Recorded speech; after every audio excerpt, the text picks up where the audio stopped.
కానీ నేను మెట్టుగూడ చర్చ్కి వచ్చాను. అయితే మీ అందరి కోసం నేను తప్పకుండా ప్రార్థిస్తాను. నా కోసం మీరు ప్రార్థించండి. దేవుడి యొక్క పరిశుద్ధాత్మ ప్రేరణ ద్వారా మీ ముందుకు వచ్చాను. మనకు ఎలాంటి ప్రాబ్లమ్స్ ఉన్నా, కోర్టు సమస్యలైనా, అప్పు సమస్యలైనా, లేకపోతే అనారోగ్య సమస్యలైనా, ఇంకా ఏ సమస్యలైనా చూడండి, మీరు మనం పర్టికులర్గా ఆ ప్రొఫెషన్కి సంబంధించిన వాళ్ళ దగ్గరికి వెళ్తేనే ఆ ప్రాబ్లం అనేది సాల్వ్ అవుతుంది. అంతేనా?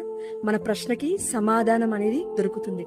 కానీ ఆ పర్టికులర్ ప్రొఫెషన్స్ దగ్గరికి వెళ్ళి మన ప్రాబ్లమ్ని సాల్వ్ చేయమని చెప్తే మాక్సిమం కొన్ని మంత్స్ పడుతుంది, కొన్ని ఇయర్స్ కూడా పడుతుందండి. కానీ ఏ ప్రాబ్లంకైనా సమాధానం ఇచ్చేది మన తండ్రి, మన దేవుడి యొక్క సన్నిధి. అయితే ప్రియమైన బిడ్డ, నువ్వు ఏ బాధలో ఉన్నా దేవుడి యొక్క సన్నిధికి చేర్చుకో. తప్పకుండా నా దేవుడు నీ ప్రతి సమస్యని యేసు నామములో ఒక గొప్ప సాక్ష్యంగా మార్చబోతున్నాడు. నమ్ముట నీ వలనైతే నమ్మువాడికి సమస్తము సాధ్యమే. చెప్దామా? ఆమేన్.